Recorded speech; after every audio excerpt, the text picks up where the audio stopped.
So folks, if you've been watching the channel for a while, you know there's two things that I really look for in a pocket knife, regardless if it's for EDC or for a backpacking trip. I'm looking for lightweight, premium steels if possible, good ride in the pocket clip. Well, Cold Steel, in collaboration with Steve Austin, has produced just that. The Broken Skull from Cold Steel. Now, if you've been following Cold Steel for a while, you know their designs, you know they have their triad locking system. They have recently upgraded to a more premium USA-made steel, the CTS XHP, which is a way step up over the old AUS-8 that they used to do. Now, the thing that really makes this stand out for me, and particularly not only for EDC, but also for doing like a backpacking trip or a day hike or whatever it would be, is that this thing is about 3.1 ounces.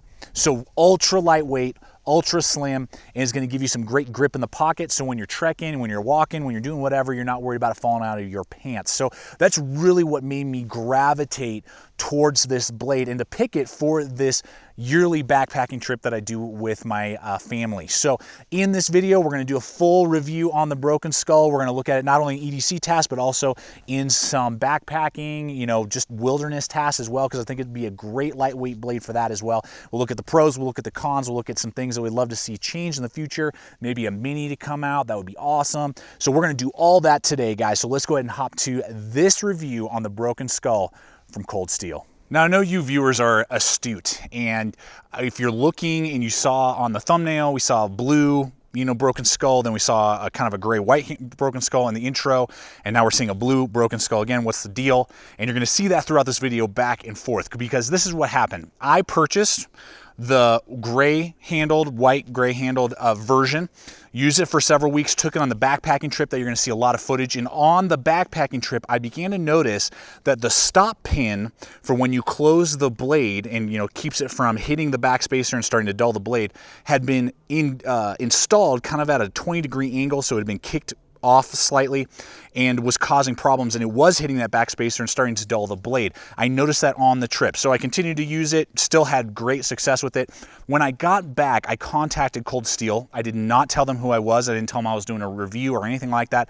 So for all they knew, I was just Joe Schmo that had improperly installed stop pin on the inside of the handle, and they right away responded to me within a couple hours and said, hey, send it to us right away, we'll take a look at it and we'll either fix it or replace it. So I sent it to them, and within 2 weeks turnaround, they had a brand new Broken Skull arriving at my house, no questions asked. The trick is that either they were out of the gray and white handled ones, or there was a miscommunication with the warranty group or whatever, and they sent me a blue version instead. Not a big deal, I enjoy blue as well, and hey, no questions asked, no hassle, and in under 2 weeks, I got myself the replacement, and this one is installed properly and is functioning great. But you're going to see that some of the shots we did on the trip itself, and on the backpacking trip, some of the footage you're going to see in backyard and here on this other trip, and just some of the things that you'll see here today will be back and forth between the two. But I wanted to share with you that Cold Steel did a great job handling warranty for all they knew of a Joe Schmo type of guy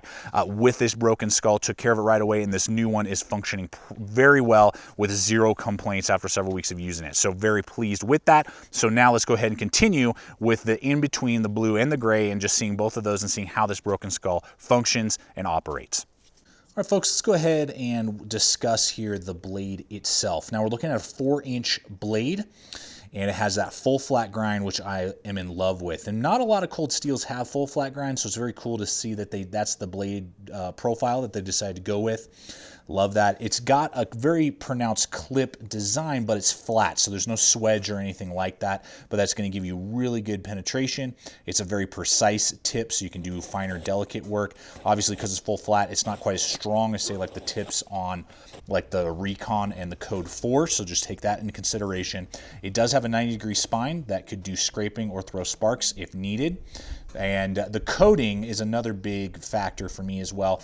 The coatings that they've been doing on the new versions of Cold Steel folders is much better than the crappy black spray-on coating. It was almost like spray paint on the old versions. So I love how well it holds up. It's easy to clean off.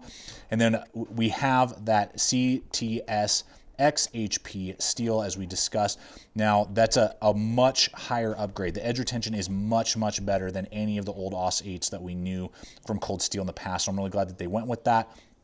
This had a great sharp edge, as you know, from most cold steels. And the blade thickness is going to be 0.14. So that's nice, just a hair over 1/8 of an inch thick. Just going to give you a great performance, and it is. It's a ridiculous slicer.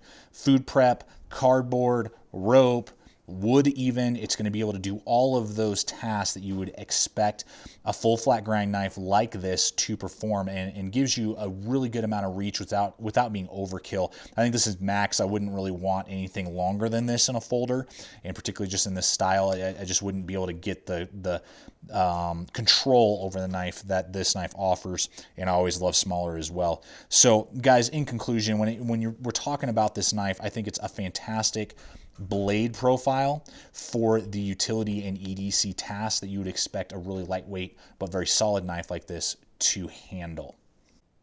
So when it comes to the deployment and lockup, we'll look at the thumb stud here, really pronounced away from the handle, higher than the handle. They do have that flat head bit on the other side, so you can adjust it and it floats back and forth, so you could get it over onto the left side. So this is a totally ambidextrous blade with the pocket clip and the thumb stud in conjunction. I love cold sealed thumb studs. They're not over aggressive, but they do give you just a little bit of traction, so that without even barely flicking my wrist, I can get that sucker right open, and I love that aspect of the blade. So deployment is super nice and smooth for a lockback design, just a little wrist flick, and you got this big 4-inch blade swinging open. Now, as we go along to the locking mechanism, it is the triad locking mechanism that Cold Steel is known for, and is the hardest I've ever done is with an original Recon and AUS 8. I literally batoned wood in half, and that was insane. For this one, I just want to show you the strength of it. I did some side splitting. Do not recommend doing this with your folder, but to show you the strength of the triad lock, I will side split. Boom. Do it again here.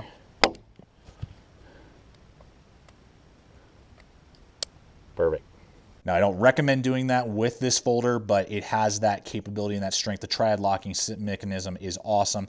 Easy to disengage and then close up, and then again open up like that. And then you can even disengage it, and because of that slight distance between the edge and then the actual joint there, you can depress it and kick down the blade. It won't nick your finger, and close it one-handed. So super solid lockback design.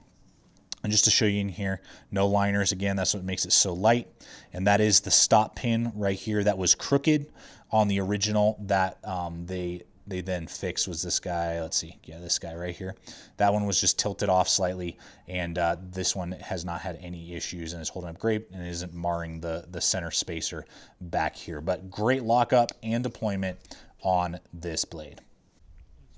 Price point on this bad boy is awesome as well. You're getting, I think, a great bang for your buck. $75. We'll have links in the description below over to Amazon. If you're interested in this blade, it's always a great way to help support the channel. Many color combinations, the full flat grind, the upgraded CTS steel.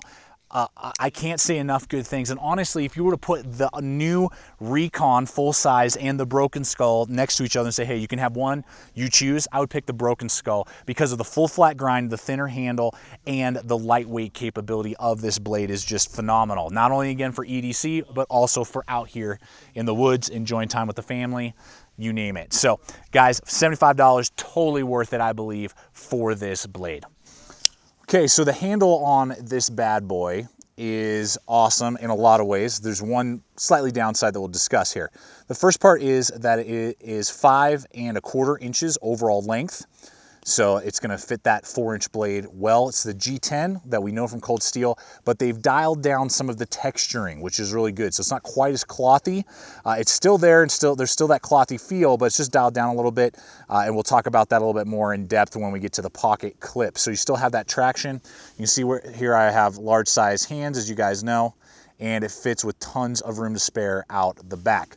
Now that hump right there in the center kind of splits my fingers like so, and gives me a good grip. There's really no jimping, so there are these cutouts here, but I mean that's about it. And then you have this very gradual sweep, so it's going to keep you locked into place for utility tasks. But I really wouldn't call this like a tactical blade. You're not going to be doing a lot of stabbing, self-defense type of roles with that. A Cold Steel Recon would have a lot better traction for that. But the other aspect, which is awesome, is that it is ultra thin. It is 0.36 inches in thickness, which is really slim, and it doesn't have any liners. So that means it's going to come in at 3.1 ounces. For a 4-inch pocket knife like this, that's ridiculous. So not only is it going to disappear in your pocket for EDC use because of how thin it is, how lightweight it is, but also here backpacking, you don't feel it in your pocket. So you have this really capable, folder, large folder, and you don't even know it's there. It's not swinging on your leg as you're hiking and trekking and doing whatever. And I really like that a lot. So they really outdid themselves on the handle setup for EDC and utility tasks. The one trade-off with that is because of how thin it is,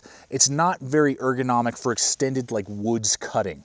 It's going to feel a little hot after a while. It's going to be really narrow, so it feels, like you're holding a pencil. So if you're bearing down, you're trying to make lots of feather sticks and, notches, it can be done. It's just not the most comfortable, say, compared to the Cold Steel Finn Wolf that we've reviewed. That's a lot thicker and more rounded, that type of thing. So just take that in consideration, but it's a good trade-off for me in comparison to what else is out there on the market. And I'm willing to trade slight ergonomic capability for bushcraft in exchange for how thin and lightweight it is. So the pocket clip, I think, is really well done on this knife. Very compact, hardly any protrusion off of the handle, which means it's going to feel comfortable in your hand. You're not going to feel it biting into your hand if you're bearing down on the knife. Just a little bit of a flare there, so it's not going to scrape up against stuff. Tip up only, right or left. It will come with a secondary pocket clip because they're angled for the swoop of the handle. So that's really nice to see that. And no lanyard hole, so just take that in consideration. I would have liked to see a lanyard hole for those of you who dig that. And I don't usually put lanyards on my pocket knives, but there's no option for that. Even though the clothiness on the G10 has been brought down some, I did still have to take the pocket clip off. I took about 10 seconds, filed it down with my Leatherman file just to make it nice and smooth right underneath the handle clip, because it's so stiff, which is a good thing, that the tension is really tight on your pocket, but it would thrash your pocket over time, particularly with thicker pants like jeans or 511 pants.